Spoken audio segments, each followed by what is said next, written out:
You're listening to the Karmic Mirror podcast, where we explore the wisdom tucked within the layers of the self-help world. Together, we bridge the gap between esoteric teachings and practical tools for everyday life, with self-love and personal growth at the heart of each conversation.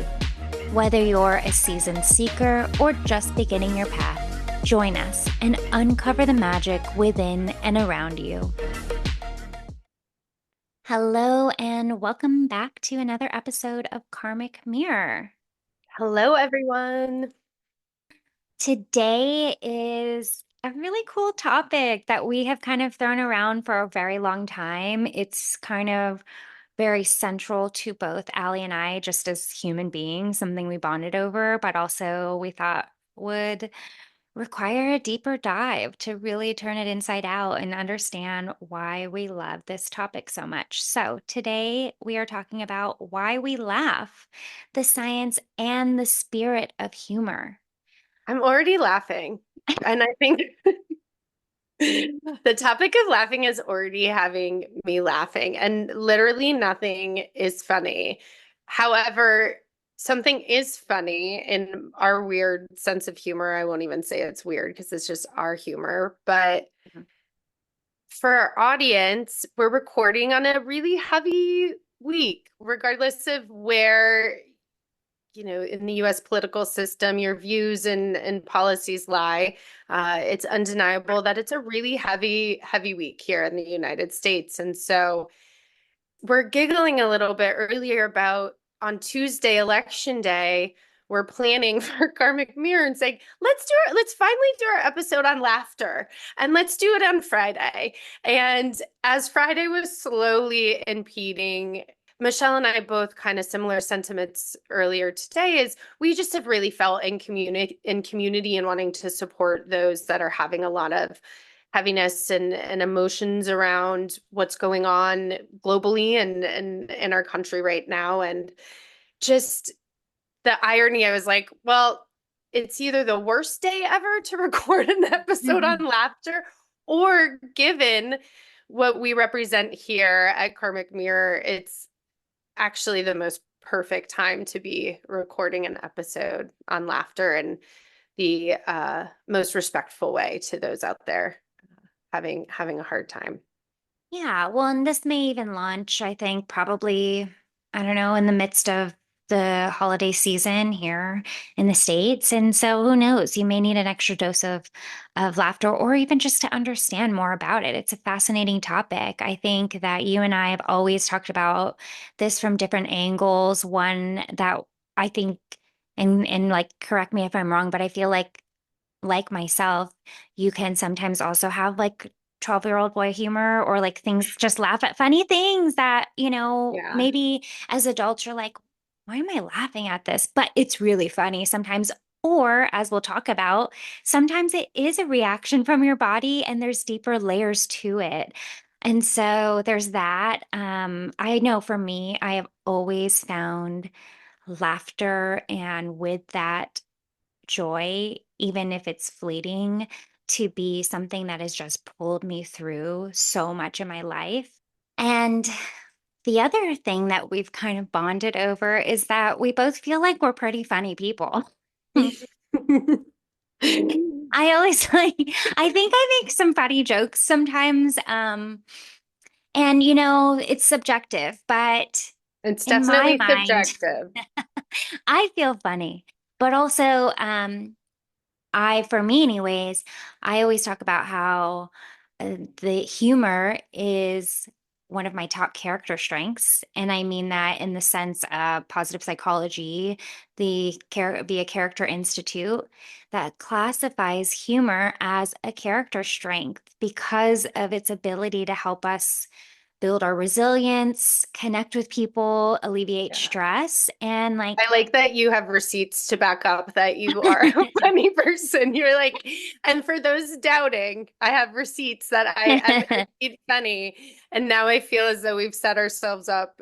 We promise we're not implying that we're going to make you laugh this whole episode on a comedic yeah. level, but No, but truly the it's a strength. It is a mm, strength. And in the world of coaching, if you're not familiar with positive psychology, it's really all about like how do your individual, you as a person, how do your strengths, the things that just come so effortlessly to you. And I don't mean like being funny, I mean seeing the humor and levity and lightness in a lot of experiences, and having that, that's a strength that you can really lean on, and it can help you in future challenges in so many ways. So, what else? Just what we'll be talking about a little bit more on this episode is just the science behind laughing and how it relates to our brains and bodies, how laughter can be used as a healing modality, and how it really benefits us in our lives. Really, we'll dive in also to using laughter as a spiritual tool and how that can elevate our energy. And then throughout this episode and towards the end, we will talk about practical tips for infusing laughter more into your life. Yeah, So, absolutely. why do we laugh? What's the science behind laughter? Michelle, start us off. We have some different components of laughter that you do a really beautiful job of articulating. So, why do we laugh? Give us some of the science behind that. Totally. So, we're going to talk about it in kind of like three different categories. One is the physiology of laughter. So, what are the physical experiences that are happening in our body? Also, the psychology of it and the evolutionary perspective, meaning like how have we evolved as humans and how has laughter been a core part of social interactions, etc. So, physiology of laughter, when we laugh, our brain releases endorphins and dopamine, the reward chemicals, so happy chemicals that create a very feel good effect that helps physically to reduce pain, boost pleasure. And when we laugh in social settings together, it really produces a stronger endorphin rush. So, this is how, and we'll talk more about it in the evolutionary perspective, but this is how we bond socially in so many ways. This is how we connect. And it's like at its core, you're laughing at something, I'm laughing, and we're like, look at this connection. We both find this thing really funny. We're both experiencing lightness, laughter. We're feeling it in our bodies and our minds and emotionally, and we're experiencing joy in some way, shape, or form. Yeah. And Brene Brown, for those who love Brene Brown like I do, has beautiful statistics and research around the necessity for belonging. And that's what comes up for me when you're talking about that, Ooh. as we are bonding without our words, or I mean, I was going to say common interests, but there are common interests if we're finding humor in the same things, but that pulls it all home for me. Yeah, for sure. When you said belonging, the words that popped up in my head were like, I'm in on the joke too, Mhm. versus what it would it feel like when you're not in on the joke? You feel like you don't belong. And I know that's like a simplified way of saying it, but it's just what came up when you said it. So, it's not, I think I mentioned that it is can be a reaction. Like sometimes you can't control it. There are times where I uncontrollably laugh at something that maybe socially I shouldn't be laughing at.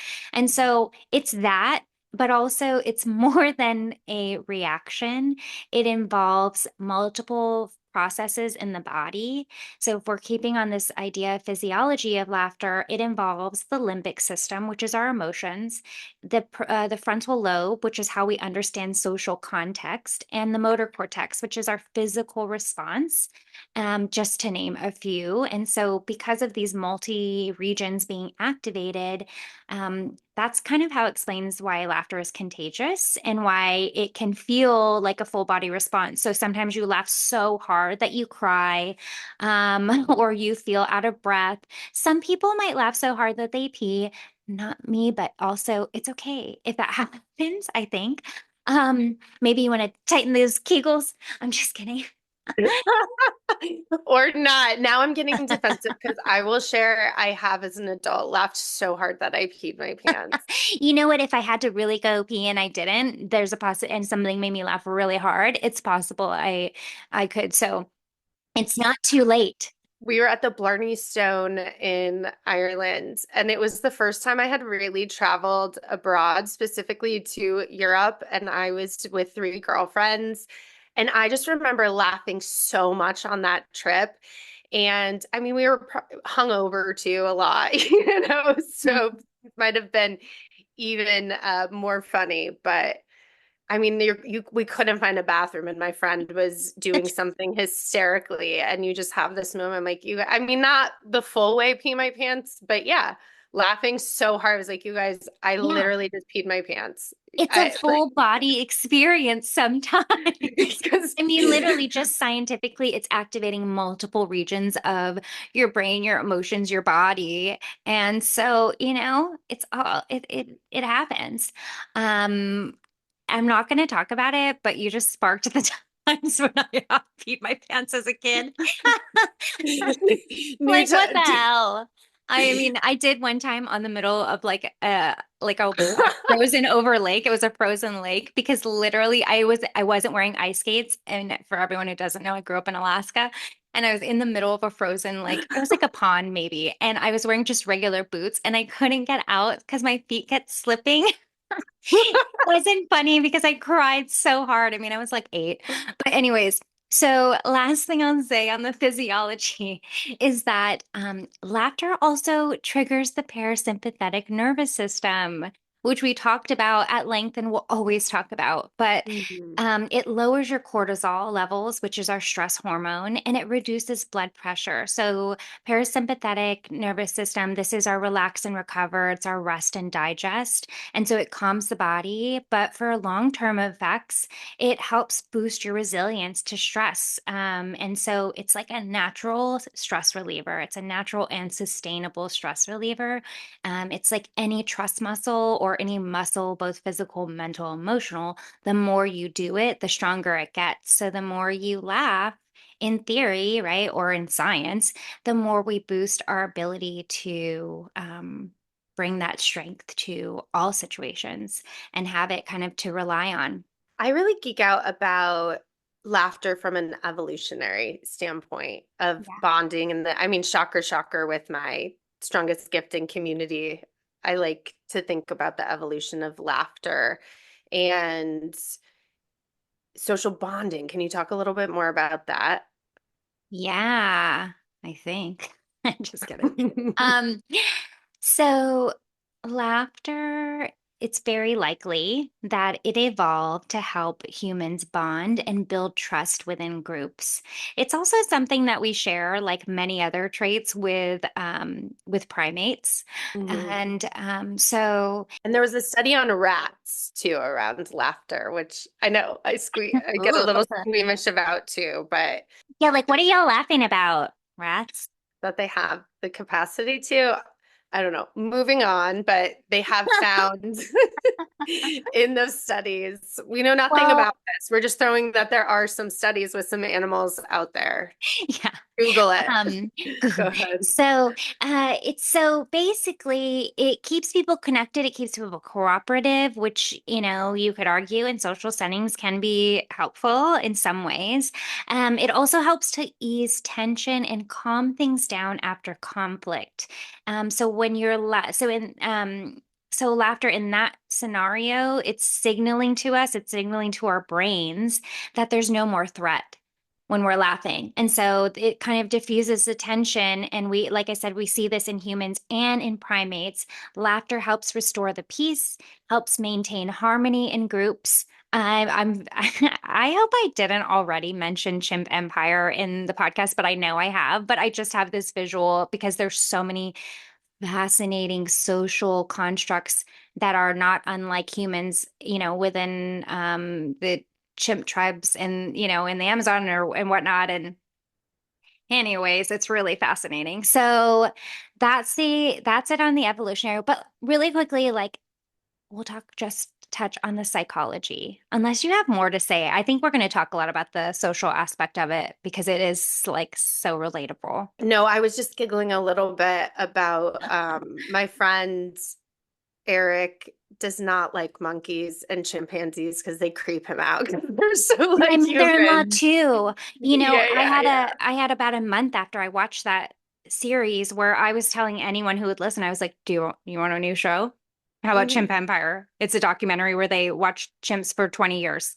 And Yeah. people were like, some people were really into it, but my mother-in-law was like, "Nope, I don't want to hear it. I don't like monkeys. I don't like chimps." She's like, I can't watch it." And I was, "All right." I get it. And I bring that up where people might think I'm having a lot of like squirrel moments, but I bring it up because it is laughter related because that is how my brain works. And oftentimes, sometimes people will say, "What are you laughing about?" or "This isn't funny." And you've Yes. simply just said something about, our closest evolutionary ancestors, right? And it takes me to something about my friends that I'm telling that that's where I'm fixated now. And I just think it's funny. So I start giggling, and you're looking at me like, what is so funny about what I'm talking about now? But another way, laughter just creeps in and Yeah.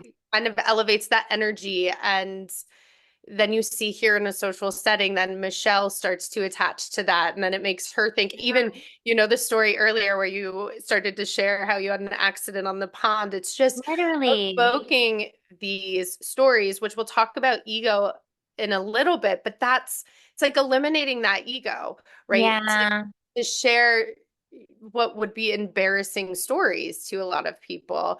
To totally. share it is eliminating that ego that brings us from a place of shame, embarrassment, fear Mhm. around what people would think about you to a place of joy, which Yeah. is We'll talk resilient. about socially, right? You're like, here's a memory I have, and we're laughing about it, and then it sparks my memory. And then in regular everyday conversations, this is that back and forth exchange of like, as I'm talking and sharing my experiences and things that made me laugh or whatever it is, I get to show you more of who I am. And that's really what we want, like in conversation. We want to feel seen and at our core. So the psychology of humor. I found this part really interesting because I was kind of like, of course, looking this up and um, humor is, obviously in positive psychology and a lot of modern day conversations, we can see, and as we see more studies and such, it is more value today, but over throughout history, philosophers have really not necessarily explored humor at all, and what they have explored kind of was from a more critical place. And so it's interesting because there are three classic philosophical theories on humor. And I got this, I don't know, I just don't know this stuff, but I did get it from this Stanford School of Philosophy or something or other. Anyways, didn't go there. But the first one is the incongruity theory. I might be saying that totally butchering it, but it's fine. Introduced by Immanuel Kant in the 18th century, and this theory suggests that we find things funny when they catch us off guard. So it's a surprise or unexpected element that makes us laugh unexpectedly. We're like, oh, I didn't expect that. It caught me off guard and it's funny. Like I have this visceral reaction. And what's happening in our brain is it's like a mental puzzle because there's a mismatch in our brain and what we're seeing and what we understand. So it's funny to us because our brain starts to like do this puzzle and for whatever reason throughout history or studies on this have shown that when we're trying to process it, it's activating our prefrontal cortex and we're trying to make sense of it. But for whatever reason, we find this like we have a laughter response to these things, or it's good. Go ahead. Or it's what? Well, I was thinking about, I guess what came up for me was like, you see videos of people, or I do this to my dogs, like you go and you hide and you scare the person and they're like surprised, but they laugh. That's our reaction is to like laugh because Yeah. it's funny. My best friend and I were just talking about haunted houses, and she invited me to Yes. go. And I just was like, I hate them, but because you're just screaming and just laughing at yourself the whole Yeah. time. And you go ahead. I was thinking something else and now I forgot, but Well, you made me think of roller coasters. I haven't been on one in a really long time. But I used to as a kid. I loved going on roller coasters. And I was that person that was like screaming, crying, and laughing at the same time. But quick backstory, my first roller coaster was the Kitty Dragon. At the fairs, the dragon that goes on the tiniest little loop with like literally it's like the softest car ride you could ever take. But it was my yeah. first experience and it's embedded in my memory, of course, because it's core memory. I was a little kid and I went on this little baby dragon ride and I cried my ass off. I was so freaking scared. I was freaking out and as a result, my ever compassionate father. That's sarcasm. He was like, you're scared of this little dragon ride? All right. So what does he do? He takes me on the Ferris wheel that you can flip upside down, the one that you can rock it. You know what I mean? You go in, Parenting 101, folks. We didn't mean to be a down, parenting podcast, but yet here we are. but it all comes back. No, I'm just kidding. So Yeah. he takes me on that and he starts rocking it. And I am freaking out. I'm like crying hysterically, worse than the dragon. I'm like, oh, the dragon was nothing compared to this. And I'm freaking out. But by the end of the ride, I was laughing. And then all of a sudden, I was obsessed with like, I mean, I don't know what that says about me. I'm not ready to go into the psychology of that. But Yeah. but it did help me get over that fear. And I don't recommend this to anyone. Don't take parenting tips from this guy. Although I turned out a pretty good human. But I'm saying is that literally this like what a interesting two sides of the same coin of this like it's like fear Yeah. and excitement and how like once I got through the natural fear like okay I'm alive I'm not going to die on this Ferris wheel that's like flipping me over it started to be really funny and I think maybe at first probably I guess my laughter was literally my way of calming myself down and getting like, right? It's probably this unconscious reaction that my body was like, what do we do? And it just, right? Like it alleviates stress. And then all of a sudden the fear wasn't there anymore. And I loved these excitement. But the reason why roller coasters came up was because the unexpected element when we're like laughing and screaming Yeah. because we're both scared, but we know logically we're buckled in. We're, Yeah. I was thinking about people falling oh my God. and how I always used to say there's two kinds of people in this world. When they see someone fall, those who run to see if they're okay or ask if they're okay and then laugh about it. And then people who laugh about it and then see if they're okay. I'm definitely the latter. And when you were talking, I'm thinking, I mean, and I get it. Like people fall, have some really gnarly falls, and it's awesome. Yeah. Or not awesome. Freudian We just turn slip. into early 2000s Trackhouse. I'm just kidding.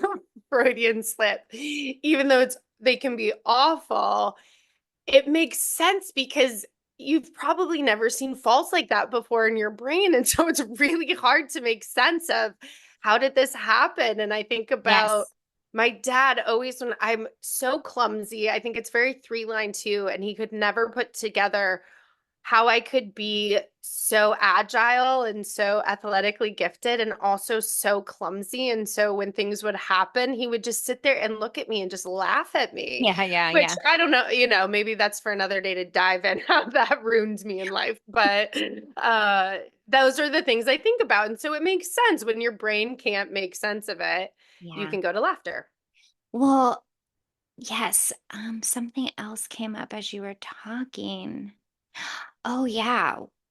A couple, like 2 years ago, we were in Florida and Keith lit a barbecue with a match and it blew up and I can't make this up. My reaction, I laughed and I wasn't like I didn't think it was funny at all. I was I know actually it's like not a very scared. cartoon. Yeah, Yeah. it's not a cartoon is exactly like I didn't actually in my mind I was like this is not funny to me. Why am I laughing? But it wasn't like laughing hysterically. It was just like a laugh bubbled up but it was just such shock because I was like, oh my God. I mean, literally his eyebrows were like partially singed and we like had like it was just so nuts. And again, this is why like it kind of does help you unpack a little bit because you're like, am I a shit person because I laughed? That was my reaction, but I couldn't control it. And in no way, shape, or form did I actually believe that there was anything comical about this. Like, this is my husband. I want you to be safe and healthy. But again to that like unexpected the shock or catches us off guard the other theory of the three is the relief theory and this theory suggests that we laugh to release tension and interestingly enough, especially in social settings, is that humor, when we laugh to release tension, this theory, right? It's like when we're in social settings, it can help us relax around these uncomfortable topics, which is not related to Keith getting his eyebrows partially seared off. But But I can think of many examples too, or things that you see, or maybe you see it on movies or shows, right? This kind of demonstrated human quality that we have to use laughter or humor as a way to broach topics or discussions that otherwise might be really awkward or uncomfortable. Yeah. Yeah. There's this vision and this memory that I always think about after my big bang where there was, well, two things. One, really serious, I mean, there were really serious things going on. And then, there were complexities that kept coming afterwards. And a particular complexity, I mean, it's just so gnarly and heavy. And, situations around that. And I remember I was meeting one of my girlfriends for dinner, my childhood best friends, and she knew kind of what I was going through the days before. And it was just a sentiment of, I'll catch you up when we meet for dinner. And let me just assure you, none of this was funny. I mean, it's actually like really gnarly, heavy, serious shit. But yet we sit down, the waiter takes our order, walks away, and we look at each other and we both just start laughing uncontrollably. Because Yeah. it's just like it's not funny, but it's just in it. So it was almost that build up. And the other thing I think about is when there was a realization to this big situation about a particular nuance that was pretty heavy. When I had called my life coach, I was kind of in shock a little bit over this news. And the first thing she said to me is like, "Okay, are you finding this funny yet?" And I just remember I was like, "Not yet, not yet." She's like, "Okay." And I think that was her gauge because she knows me so well of like, this is so freaking bad. It has to be funny at this point, right? And the fact that I couldn't even find humor in that, it was like, oh, okay. Yeah. So it kind of like gauged where we were at. And I might have gone on a tangent just a little bit there, but that's what you were talking about sparked for me is how humor relieves and can also be used as a gauge to see maybe where we're at in our emotional state. Yeah, well, I like this conversation because what a beautiful thing to be able to parse out and look at situations and think, okay, the situation in front of me was not funny. It was sad. It was a grieving process. It was all of the things or whatever, insert your own experience.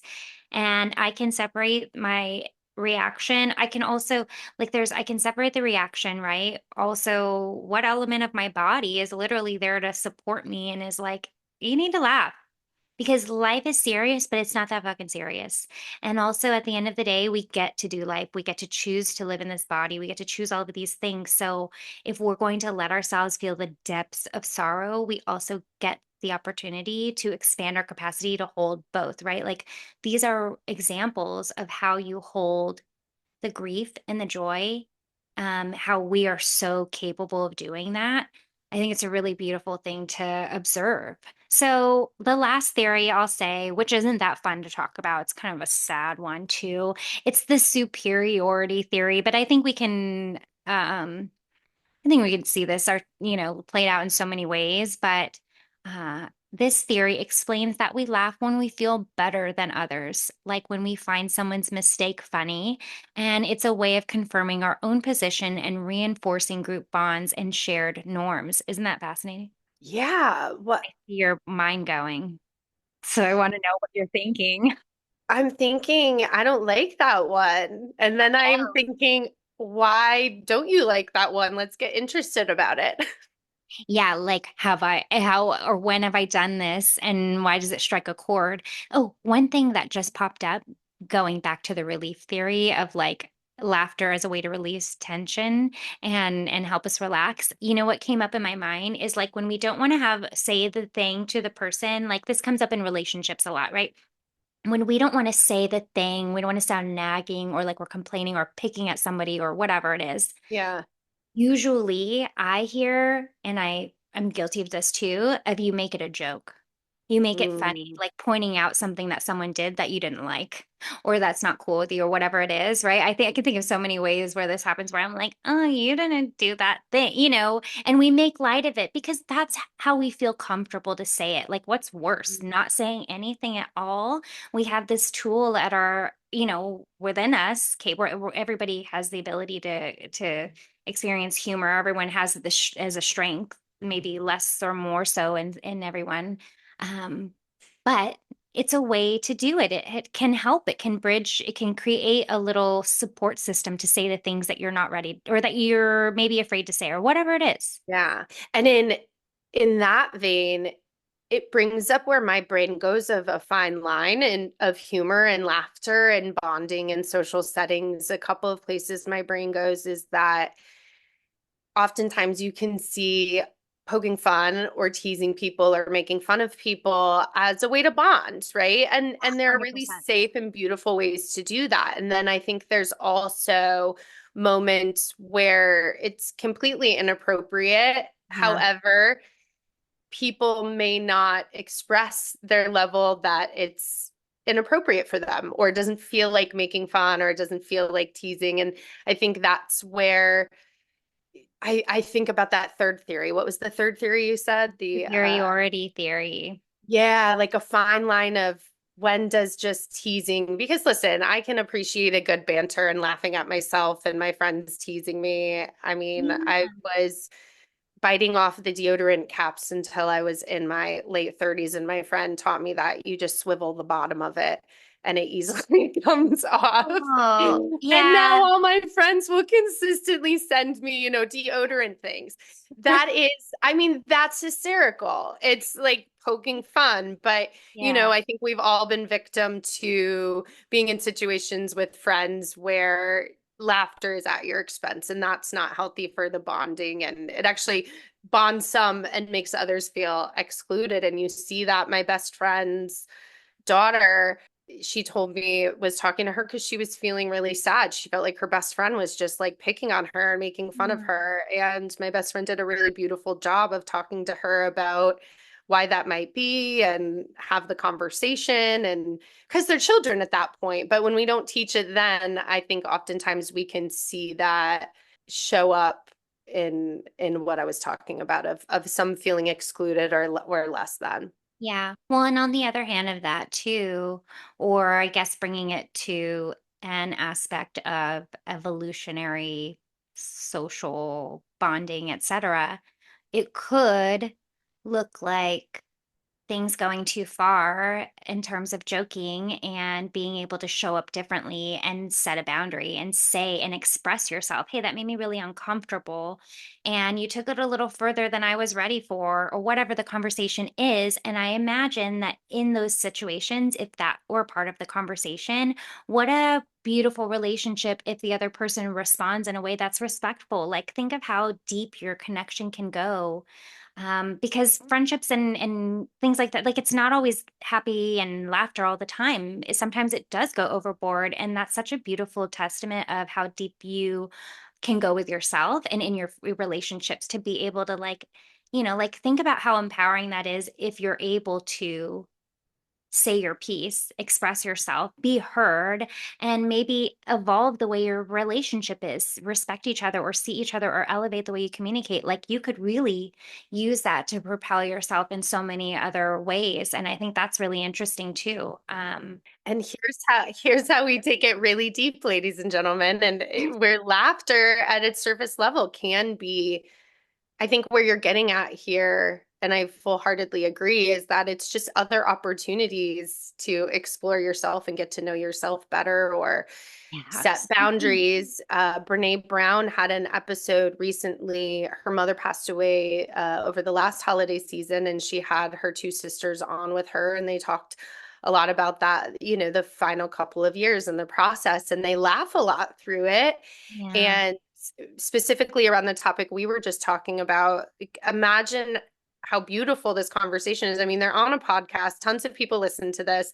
They Yeah. are joking and laughing about a lot of things. They can call each other out. And there was one moment, I can't even remember what one of the sisters said about Brene, but she just very fluently said, "Okay, well, that hurt my feelings." And the sister was like, "Oh, okay. I'm sorry. I'm sorry." And then Brene just kept talking, and it wasn't like but see, that's like trust has been built there and boundaries have been set. And I just thought that was a beautiful way. And I know oftentimes in my life, I have really shut down instead of when I feel like I can't express to people, hey, you're actually hurting my feelings now. And you're Yeah, not seeing it and getting it. So I think that that is conversation goals around for using sure. laughter and humor in relationships. Yeah.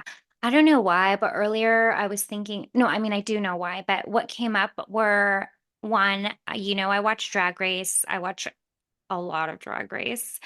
And part of this culture that I've been exposed to through Drag Race and through, just friends and such is this culture. So there's something in Drag Race where they always do this mini challenge, but it's kind of throughout where it's like a challenge where they say, okay, the library is open and everyone puts on a pair of glasses and they read each other, meaning like they throw shade at each other. And it reminds me of, and also in Drag Race, they always have one episode challenge that's a roast. I also just watched the Martha Stewart documentary on Netflix, which love her. I Love love her, her. hate her. It doesn't matter. She's a person who like Watch her documentaries before it's you so come out. good. It's about Martha Stewart. I think there's one on Max too as well. They're so There is, good. yeah. I've seen them both. I have her first book. Okay, obsessed. Anyways,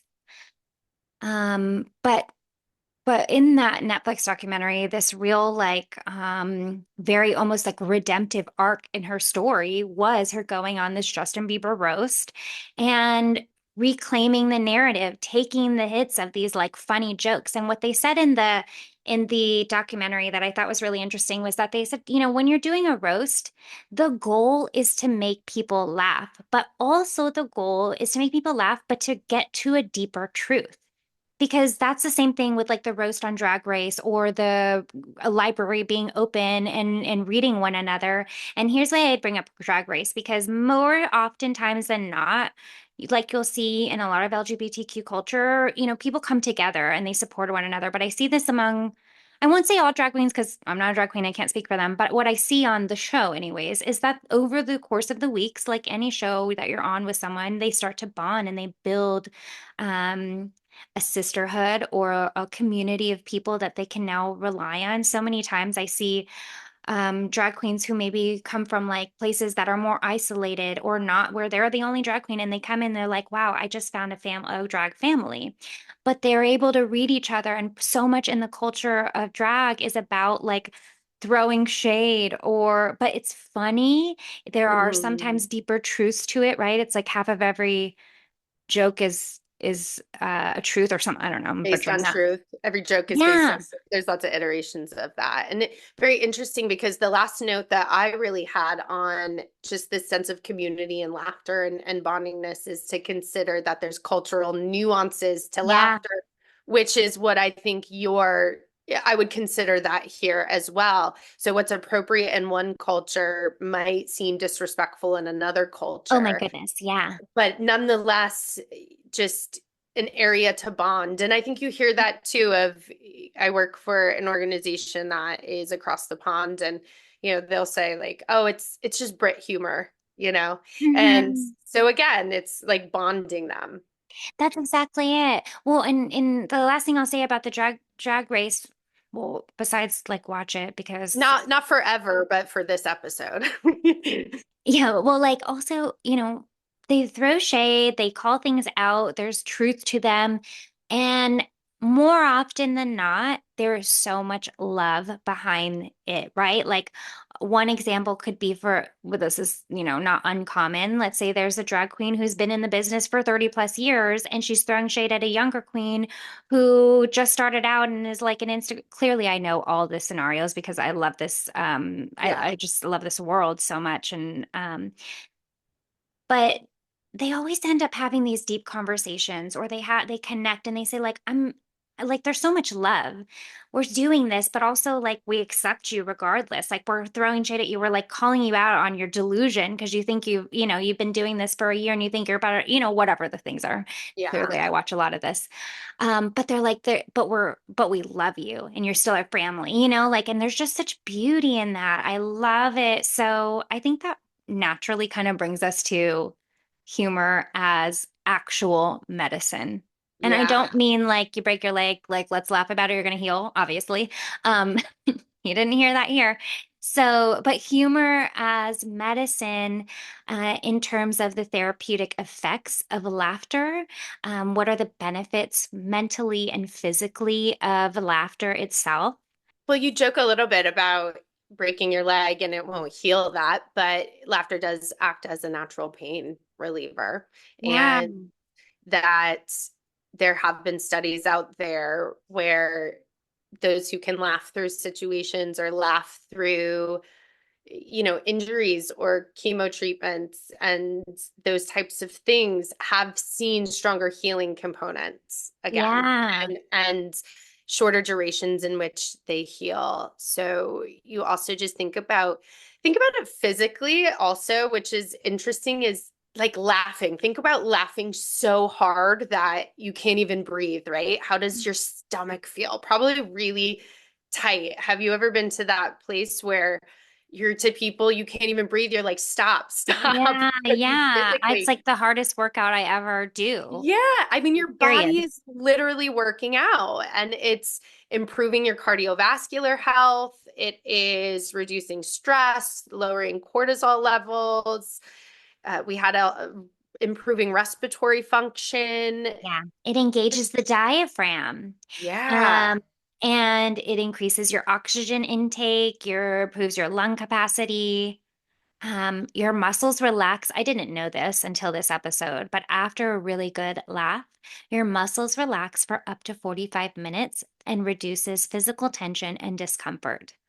What? Yeah. So many just little things. Laughter increases blood flow by 22%, can reduce levels of stress by up to 70%, can boost the immune system by 40%. Mm, We can just naturally see the physical react or the physical benefits that might come from that. And then when you think about just mental and emotional, mhm, we talked about that a little bit from just I think the one thing actually that stood out for me when you're thinking about the emotional and mental well-being of laughter, think about when you're laughing, what are you thinking about? The mhm. thing that is making you laugh in that very moment. Yeah. And that is presentness. Mhm. And as someone who is quad left, who has a very overactive brain, I'm sure a lot of people can relate to that. Oftentimes, it can feel very far and few in between that I can get really present. And when I read about just mindfulness and presentness through laughter, it felt really beautiful because I'm not Yeah. someone who easily goes into a meditation and feels really present. And so it's just another way to support your mental and emotional well-being in that way. That was what was really cool for me in the research. Yeah, for sure. Okay, other benefits. Improves memory and creativity because of the reduced tension. It supports mental clarity because it's stimulating your neural pathways. So it's improving your cognitive function, which helps you make better decisions, have better problem solving skills, or at least tap into your logical thinking and problem solving. Humor and laughter can also help us cope with trauma or difficult situations, kind of like what you said. It's like it brings you back into the present moment of like, and I hate to, it's not that I hate to say this, it's just that I never want to diminish or make anyone's experience feel anything other than what they rightfully feel or experience in the moment. It's not for me too, but it's like those moments that feel so heavy that you can't, like you said, like, you're like, I gotta laugh at this. Like, I can't believe it, or like, even when something is really, really sad, you're like, I don't know, for me, a moment of laughter can just root me back into the moment of like, oh, and also, this is happening, and I have my this, and I have my health. I can get back to what's real and what is present. Does that make sense? Like, Yeah, and I think not to hierarchy, and I had that thought, so maybe it's worth just bringing it up again, is that Mhm. we are talking about laughter, and I think organically it's bringing out more of our humorous sides during this episode, but Mhm. certainly the examples we're using and what we're talking about isn't to minimize the severity of situations going on. It's to bring levity to being open to how joy and grief and pain might all live in the same Yeah, capacity, because as you see, laughter can really positively contribute health wise to yeah, you. The example that I think about is I was at my mom's second wedding and got the phone call the day after my mom's wedding that my dad was in the hospital, and he had was having some really serious health stuff going on. We did not know if he was going to make it or not. So I'm literally on a plane from my mom's wedding the next day back to New York, very unexpected. And I bring this up because I was thinking about a funny story about that. And just to relate back to you, I mean, this was not funny at first, right? It was really, really serious. yeah, And then one day, because I had to go, I was not prepared, clothes wise. So I literally from the hospital, I go run to Target and get a bunch of clothes. And the next day I show up and my dad, in the hospital bed and looks at me and just says, "What are you wearing?" And I look at him and I go, "Well, what are you wearing, Mr. Fashionista? You haven't changed in 4 days, you know?" And yeah, we just start laughing. And to yeah, me, piggybacking on what you said, it's this moment of that brought us to presentness and back to ourselves, because my dad and I can have a very yeah, inappropriate banter like that. And again, not to make light of it, but in these moments. And I also think back to Sex and the City, the movie, when Carrie has her big bang, that I like to call, and she's on her honeymoon from the wedding that never happened with her friends, and she says something happened and her friends are laughing, and she says, "Will I ever laugh again?" yeah, And her friend says, "Yes." And she says, "When?" And her friend says, "When something is really, really funny." yeah, And I kind of look at as laughter and hope when you're in those really, because hope totally. means that there's still joy. And so even in that moment of laughter, I could alleviate a little bit of the grief and pain that had been Yeah. going on. Well, also like talk about it being quote inappropriate. It seemed like that response was so appropriate in the moment because you had the trust of knowing each other and knowing one another's humor and responding, like bantering back and forth in a way that you could make light. And I don't think it's at all making light of the situation. I think it's doing exactly what laughter is intended to do, is it's giving us expanded perspective, Yeah. because I can think of so many instances, right? Like if I didn't have this core strength to really rely on, there are numerous times where maybe I would just get totally swept up in the emotions or the experience or the situation in front of me and not be able to see a way through and not be able to think rationally, right? Like we're in a fight or flight mode or whatever the thing is that's happening, and my ability, this like hardwired wired. And again, I'm referencing the via character strengths in positive psychology, which really every single one of us has humor as a strength. It just falls differently for us depending on our individual experiences and how we show up in this life. But that has really taken me through in so many ways. And it's been like that since as long as I can remember. And yeah, so I love this. I love this conversation. And the last thing on the mental emotional benefits of laughter that we had here was that it creates a sense of connection and trust, which is exactly like what we're really talking about is like and it's just a really lovely thing to be able to just turn over and look at from all these different points of view and see the ways it's really supported us and continues to, and also how you can just, gosh, you can just get so much out of it. So, let's talk about humor and go deeper a little bit into the spiritual growth and resilience aspect of humor.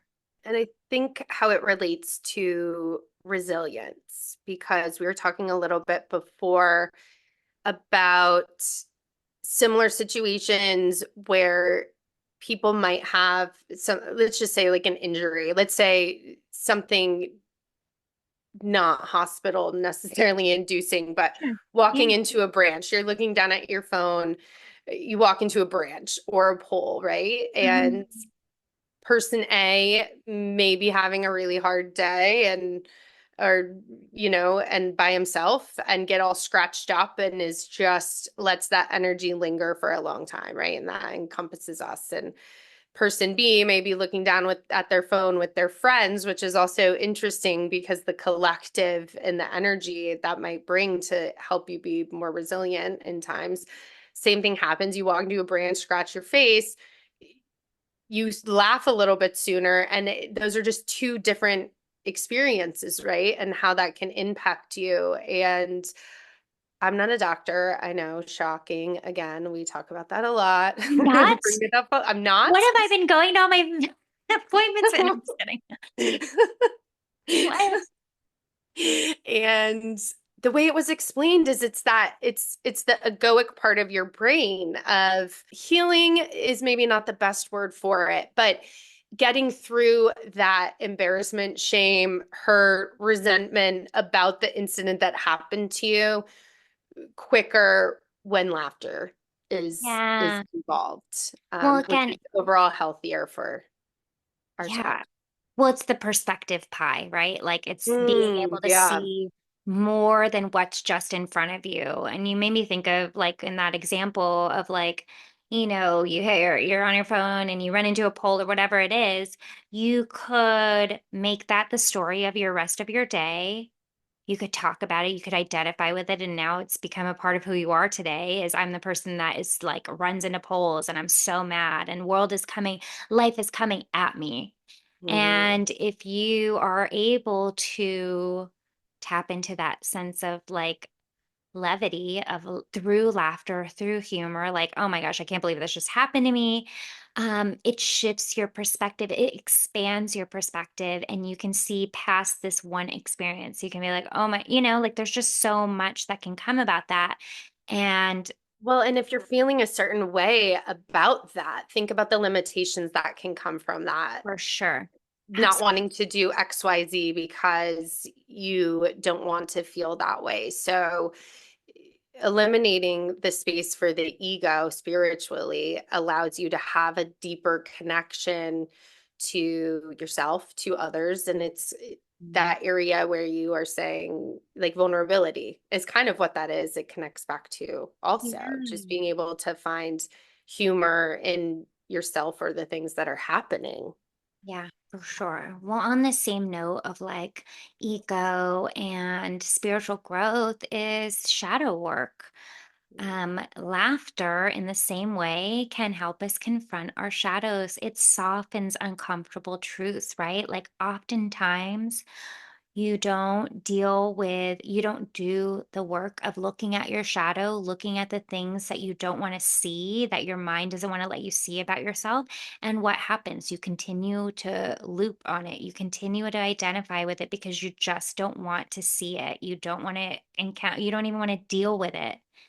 And so, in this way, you can have a little bit more lightness when you're approaching these things that are difficult truths. We all have aspects of ourselves that we don't want to look at, but they're there.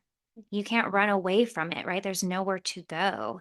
And so it helps us to process those difficult emotions with a little bit of humor. And it makes the healing process feel a less overwhelming. We can have more compassion for ourselves and also, one of the notes here was it can help us detach from overly serious thought patterns. And again, back to the perspective pie. What else is there? Here's one slice. Here's what you see.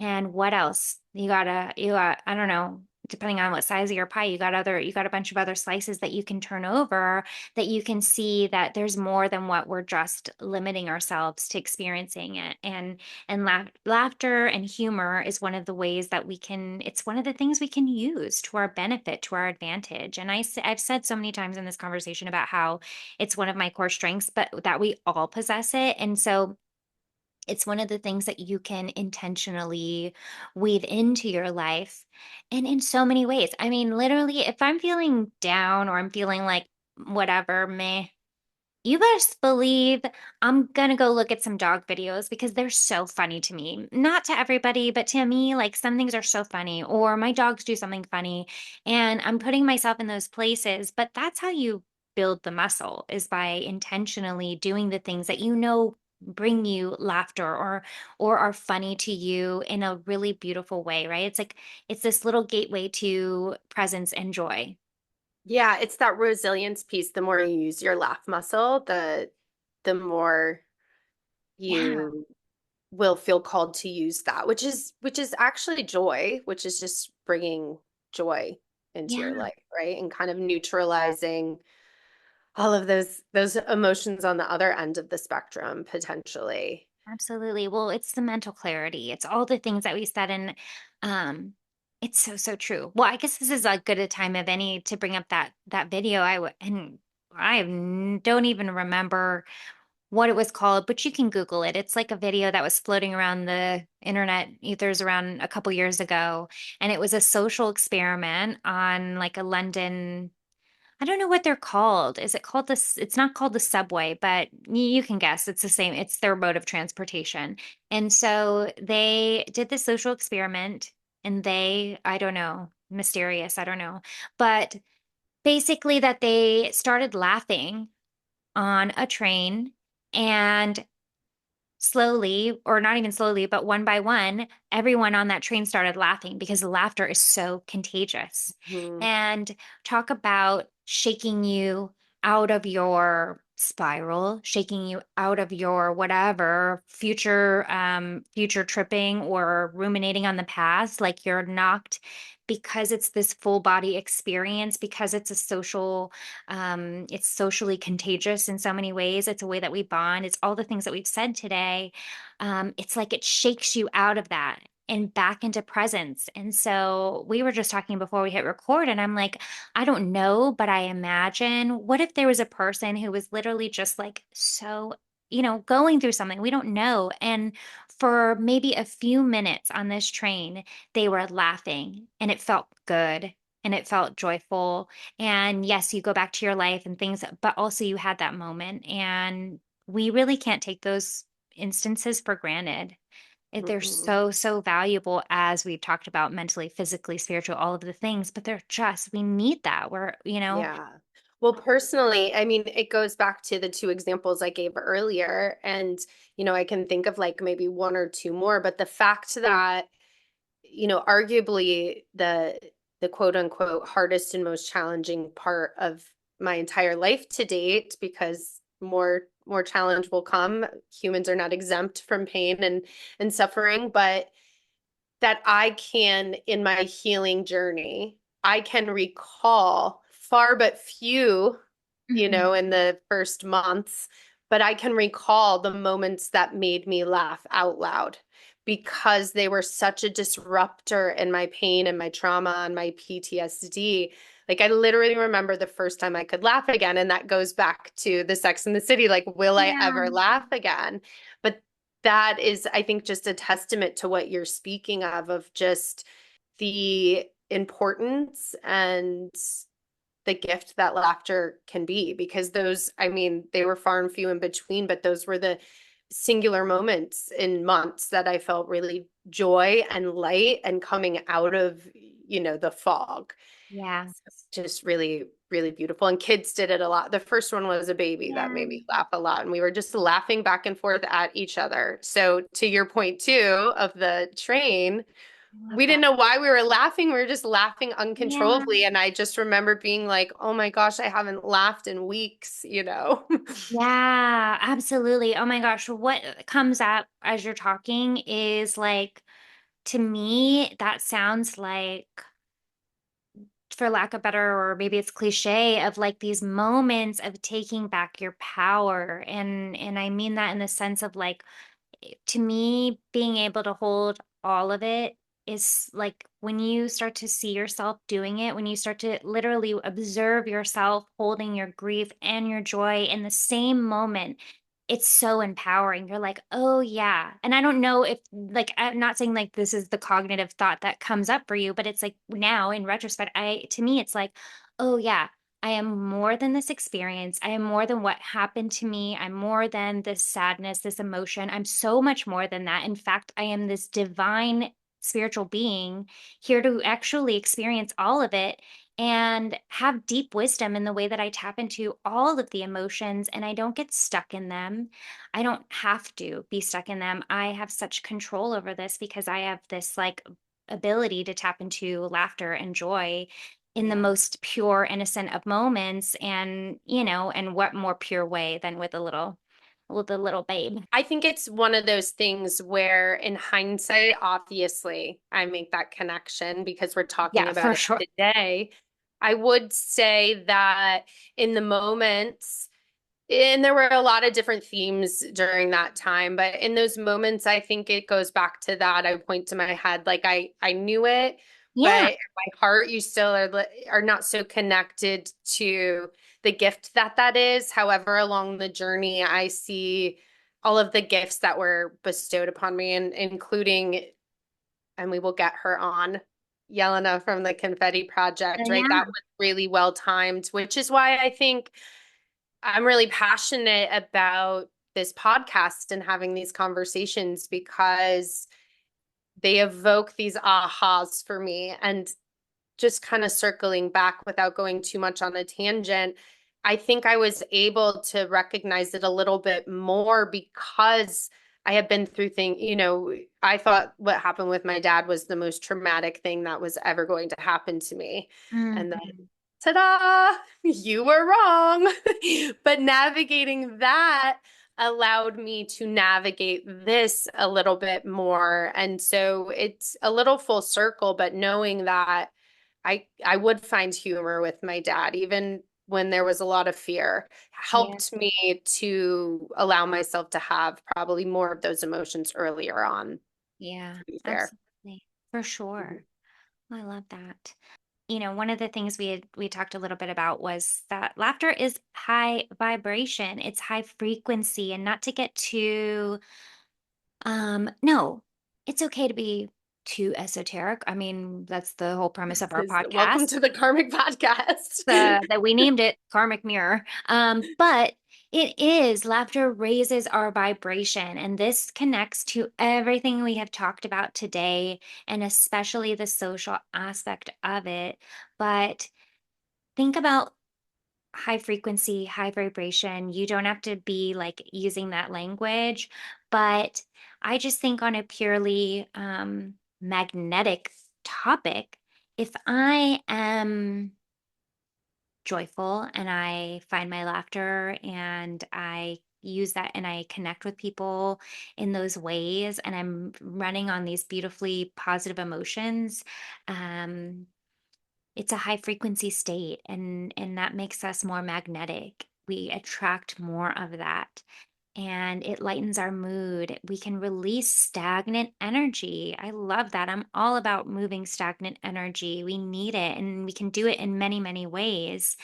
Um, and I think we put this note here of it can be both spontaneous and it can be cultivated, right? So like maybe laughter and joy are things that are a little bit more difficult for you individually to connect to, maybe right now, maybe it's a longer term. I don't know. But you can cultivate it and that's going to look really unique to you, but on a very surface level, like what what do you value? What do you love? Like for me, like I said, it's I love my dogs and I love animals and I love to see animals doing funny things. And it seems so stupid and it's not stupid, but it seems so surface level. But God, what a shift in my mood when I just actively look at those things. And I bring that up because more often than not, that's really the only content I like to consume online. It's the most interesting content to me because there's a lot out there on social media that I just don't really vibe with. And I don't, it's just not for me. And so finding the things that do bring me joy and make me laugh, that's like, that could be like a 10-minute, rabbit hole of funny videos.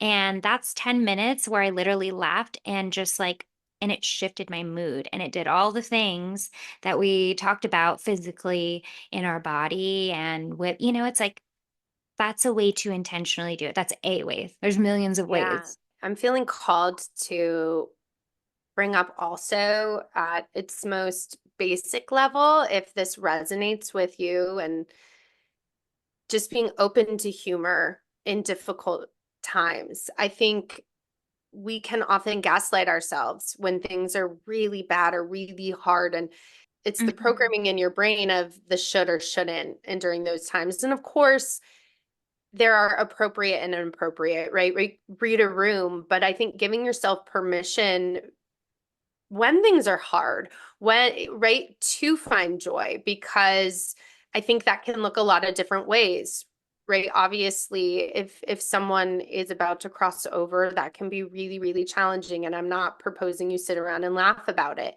However, if something is funny, give yourself permission to laugh. Both live in the same place. And to your point, we can justify, I don't have time for XYZ, but if you need a break, get on your phone for 2 minutes. And if dogs is your funny thing, if dogs are your jam and funny, go look at those and laugh. And Yeah.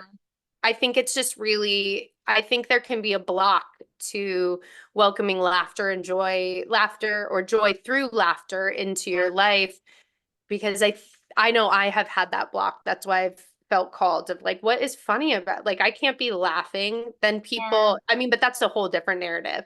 If I'm laughing, people don't think it's really hard for me and then I won't get help, right? So Yeah. laughter can go into a whole lot of different areas. Yeah, but it's also, again, like you said, it's a narrative and we don't know. And I'm just using the like experience with other people, like even your example with your dad or with someone, passing and um that's our narrative and our story that we have around it. And what if, I don't know, but what if the other person needed that laughter because for their personal narrative, they needed their spirits lifted and they Yeah. needed to feel that connection to someone and maybe and again like I'm hesitant to like just speak candidly because I don't necessarily have a lot of this personal experience with this but I wonder how much of when someone dear to us is ill or they're passing I wonder like can we present them with other emotions than what like I imagine they're already if we're so fortunate to be with someone in those scenarios like are they also maybe spent out on the fear and Yeah. on all of it and could they maybe also benefit from and it doesn't have to be something external. It could be like, what are our memories that are so funny? What do we want Well, to laugh about that we all shared joy in our past? And can we revisit those? Because what a beauty. Um, yeah, I don't know. I think about, I only have like one real, it's not that I don't have a lot of experiences with loss, but like the one that always comes up is one of my cousins had passed several years ago. And um, he was like one of the most joyful human beings I have ever known. This person, my cousin Christopher, was so Chris was so just jubilant and always made people laugh, like went out of his way to bring lightness and peace in situations and make people laugh. He was very funny. And he was just one of those people that, like, their smile, their laughter is super contagious because they're just like a big personality. Yeah. And so when he passed, of course, like it's always sad. I mean, it's been so many years, and there will be these like ebbs and flows where some years you're like, I feel really sad, but then you can laugh about things because you're like, oh my gosh, I remember this experience where he was doing something so ridiculous, right? Yeah. And you, Well, that's the grief journey the also. grief And that, journey, yeah. oh, and it feels so good to remember those moments. It feels so good for me. And oddly, it makes me feel more connected Hmm. than I do when I'm thinking about the sadness of it or when I'm feeling sadness of it. Both are acceptable, both are needed. Yeah. But it's the funny moments that we laughed really hard that I feel most connected. Yeah. And that's where that duality lives. And as someone who has lost a lot, and I think with my dad, just to give a little bit more context, there was a lot going on, but ultimately he became septic, and so none of the medicine was working. So really, we didn't know if this infection was going to get him or not. And he was aware of that. He doesn't now really remember a lot from being in the hospital, but at the time, he was well aware of that. And what I would say is that it's really easy to sit here and say, like, think about laughter and laugh. And for me, I think my hope for anyone listening here is maybe just to be proactive of when those times come, of maybe having a thought that there are different ways to navigate, and you can find your way to Mhm. navigate that. And part of it can be in joy, because there's days, I mean, literally you can't explain the emotions you would feel, like seeing a parent's eyes when they're in fear of Yeah. death. And Yeah. that's a very unique thing, and my experience doesn't have it isn't necessarily other people's experience who can raise their hand and say, yes, I've had that as well. Mhm. And when it was my shift to sit there, and my dad's partner had left,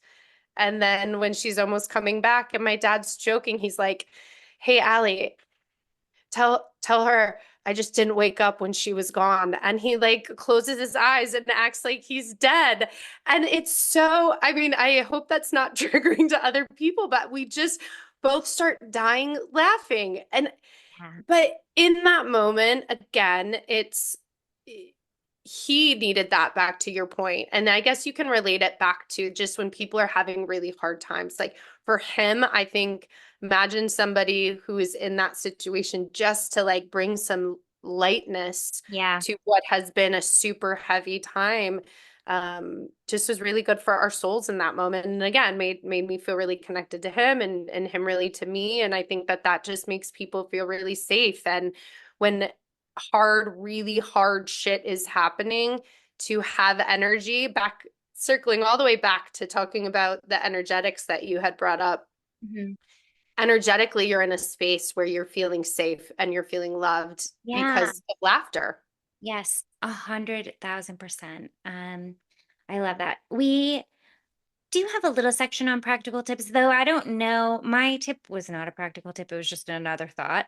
But Yeah. I do think that, like, as a broad category in terms of practical advice or guidance, like play, play Hmm. and look into that. Like, just start getting curious if you want, if you're interested in that, because there's a lot of cool people out there doing very interesting, fascinating things around play. You mentioned Yelena with the Confetti Project. We've mentioned in the past Misha, who was in our coaching cohort, and she's a coach that really specializes in play. And, I would just like, if any of this piques your interest, it's like get curious and just start looking into what are the experiences around play, because when we as adults allow ourselves a little bit of space to be playful, it really can open up so much within ourselves that perhaps that it's very likely we push down. I even like I think a while back I had a new notebook, and I had bought the Chani Nicholas astrological planner, which comes with like a ton of stickers. And, I like stickers like the next, millennial that grew up on Hello Kitty and all of that, and Lisa Frank. But also I was like, what am I going to do with all these stickers? I'm going to go through my planner and like put stickers. You're It going to just seemed, scratch and sniff them, yeah, like Michelle. it just felt That's what you're going to stupid. do for Um, eternity. it felt so dumb, not dumb. It just felt like unnecessary. So like I never used them. And then one day I had this new notebook, and it happened to have the store's logo on the front. And I was like, I don't want to look at this logo. So I took all the stickers and made a sticker collage. And mind you, it was so like little of an experience, but Yeah. talk about endorphins or dopamine, which we know, like the reward chemical, that feeling lasts like 2 minutes. But what happened was I allowed like 5 minutes to make a random sticker collage on my notebook that I look at every day. And I was like laughing at myself because I was like, oh my, look how cute this is. Look how cute I am. Like, this is funny. Like, I'm just working on these little stickers, like I'm back in middle school, and I'm like, gagging over these rolls of stickers or the stores you went in, and you could get all the cool looking ones. I love stickers and I love stamps. And so, not practical, this is tied to the practical tips, I guess, but just the idea that laughter as a practice, and play specifically as a practice intentionally, connects us back to ourself, to our true selves, which you may call your inner child, right? Like that Oh, pure, so like authentic. the stickers to you is being pulled back. So like the inner child and the Yeah. play component of that's beautiful to have incorporated that A into. 100%. Yeah. But any aspect of play, right? When we went to the Confetti Project, like any of these things that allow you, remember during the pandemic and everyone was buying adult coloring books? Mm. Because when on earth, as an adult, would you allow yourself even 5 minutes to color? But things like that, you're connecting back to your inner child. You're breaking free from the inhibitions, the rules we set in place to become quote unquote adults, or whatever adulting is. But, and we get more creative. It brings us joy, it expands our perspective. And as a result, we have personal growth, we have mental breakthroughs, we build emotional intelligence. I mean, the benefits are so endless. So, anything to add? I just think we've covered it. I think broadly the practical tips throughout here Yeah. have really made sense. I think just being open to the topic and understanding, and this isn't about forcing it, but as always, where can you find moments of joy just to make and laughter just to make your life more in flow or spending more time in a higher vibration, and everyone's journeys are their journeys, but I think we've covered a lot of different ways that you and I incorporated in, and just maybe some of the other Mhm. obvious. I mean, you can also just find comedians you like. They do have laughter yoga or meditation sessions, just Yeah. places you can go if you just need a break. And I also find that just alone time, allow yourself just to be goofy and who you Hmm. are. A lot of times I can just find myself laughing at myself. Hmm. So just giving yourself that opportunity. All right, self-love check-in time. What ways can you, Michelle, invite more laughter into your daily routine as a form of self-care? You know what? I laugh a lot, clearly. And I think the question itself, when I read it, I was like, I already knew. But really, I think my response is that this question of like a check-in, like I love checking in with myself, whether it's at the end of the day or it's in the morning. Like I have this thing right now where in the morning I ask myself, like, what is the thing that my highest self would do today? Like, what's one thing?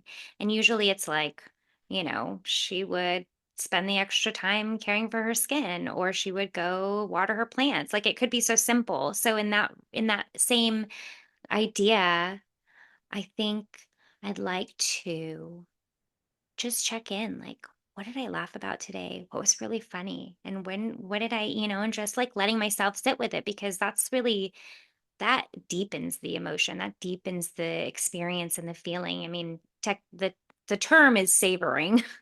The positive psychology term is savoring and savoring in those moments and really being there. I think that's how you expand the feeling, right? It's like when you feel gratitude for something, you feel laughter, and then you're in the present moment and you root yourself there and you really savor it. Like, wow, and you sit with it longer than you would normally allow yourselves, because usually these things happen and then we're like, okay, move on to the next thing, like, but really being with it and letting the feeling permeate even more so and make its mark and continue building that muscle. What about you? Are you going to invite more laughter into your life? Like you, I think at some point, laughter just creeps its way in organically into my life on a pretty ongoing Hmm. basis. But I think strategically, I've made it as such because when I know I need laughter, I know which friends I can go to and Mhm. all of those good things.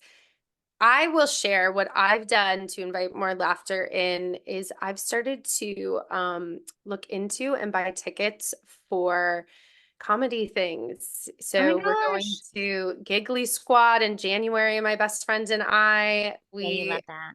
I'm such a giggler. They are hysterical. And I'm going to that. And I've got some others on my radar. But I think for me, and just overall, I always try to have things set up in the future. I mean, Yeah. this is more holistically that I have to look forward to.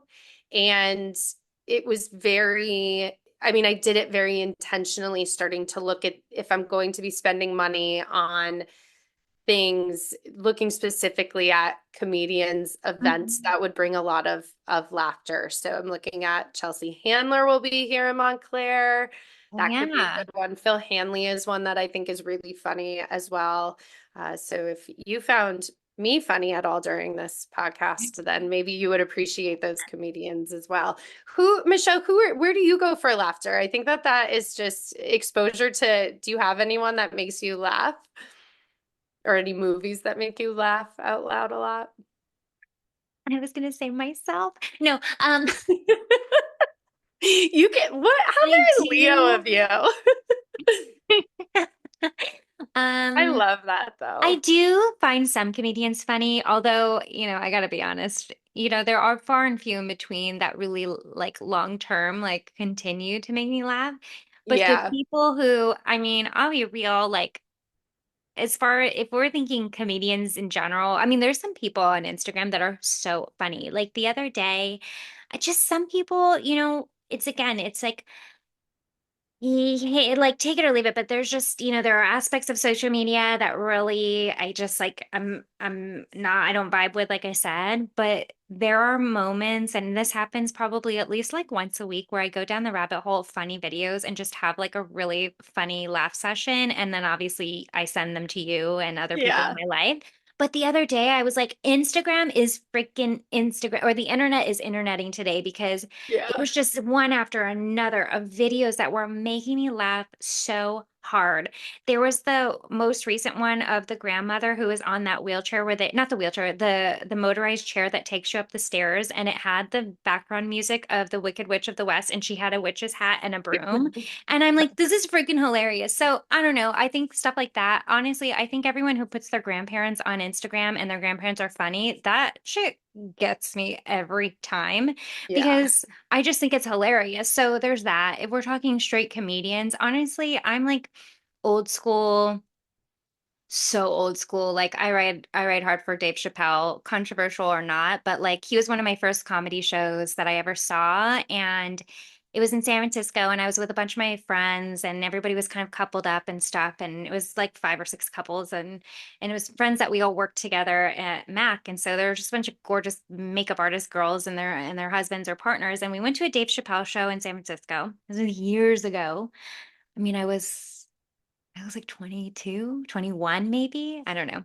Baby. So we go, and this like 2 hour show turns into 6 hours. We're sitting kind of in the front, and my friend's husband at the time was dressed up like Prince, because that was one of his sketches on the Chappelle show. So he had like a curly wig on, and he had a whole velvet, but the security made him take the wig off because we were in this like nightclub in San Francisco. So he just had a velvet, like Austin Powers looking suit without the context of the wig, and he had Yeah. black eyeliner on.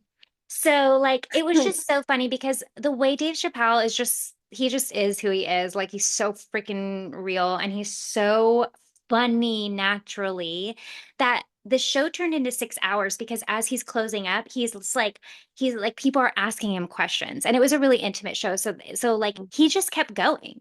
I mean, chain smoking, he literally was like cigarette, pack of cigarettes, pack of cloves, like chain smoking through so many cigarettes through 6 hours, but it was just back and forth with the audience. So my friend's like, so he's like, oh, what do you guys want to know? What do you want to know? And he's like, because he's trying to close his show out, and everyone's like, no, keep going, keep going. And he's like, all right, what do you want to know? And somebody's like, tell us about your kids. And he's like, he's like, who the hell are you? Child Protective Services? And then like my friend's husband, without the Prince wig, is like, oh, what's the craziest thing that ever happened to you at a show? And Dave Chappelle's like, a guy showed up with this eyeliner and a velvet outfit on. And so like it was just so cool to see someone so like gifted at their craft You would and like Phil Hanley then because yeah, he does a lot of audience interaction, which is what I think yeah. is really funny. I Mhm. love that. And I really commend comedians because I think you have to be incredibly intelligent So to, intelligent. and Yeah. you have to be so emotionally, socially, intelligent as well. So anyways, that's my soapbox for my all-time favorite, as controversial as he can be for some people. I got nothing but love for him. Can you find a picture of your friend Oh my God, it was so long ago. of I that barely even night? have pictures of that. We were on like MySpace days, which, I can't find. I can't find all my emo MySpace pictures. I hope challenge accepted. And if you do find it, that has to be the post in our social. So let's let's close out on that note Yeah, because I think Michelle and I will extend this conversation after telling more funny for sure. stories because it's lighting me up after this It's so crazy heavy good. week. It's so good. Yeah. All right. Well, I hope everyone enjoyed the conversation. I feel like I hope you felt, and my hope is that you, as you listen, that you do feel a part of our conversations. That's really, that's what that's one of my personal ambitions or hopes is that you do feel included and maybe even want to connect with us offline and send us a note or whatever, like start the conversation. And just because one, like we are always sparking different thoughts, and I think that's, you know, not to bring up human design again, but like we're both open head, we have open head and open ajna. Look that up. And so I love We're getting really bold with our Google it today.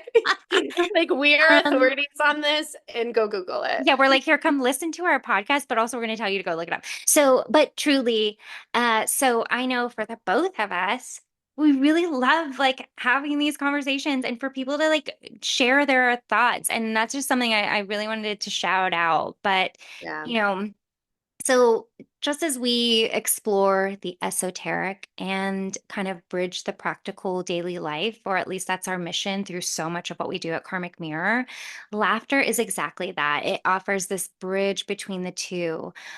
Because as you can hear, there's the real practical, the physical, the mental, but there's also the esoteric of the things that we can't see, but we can feel energetically and spiritually with one another and in ourselves through the act of laughter and through humor. And so it can be both a deeply spiritual experience and it can also just be really simple. We're so complex as humans and we have the capacity for all of it. And we just really wanted to kind of drive home just how much this can be a lovely, simple tool for your mental and physical and emotional well being. So, as you continue on, we just hope that you remember there is no obstacle, or no matter what the obstacles are, there's always space for joy, for growth, and for laughter. Thanks for tuning in. If you resonate with today's conversation, connect with us on Instagram at Karmic Mirror Podcast and send us a message. And don't forget to subscribe wherever you listen. And if you're loving Karmic Mirror, we'd appreciate a glowing review or a share with someone who could benefit. As we close, remember, life is not a one-size-fits-all approach. How are you honoring your unique path? Stay curious and always be kind to yourself. Until next time on Karmic Mirror.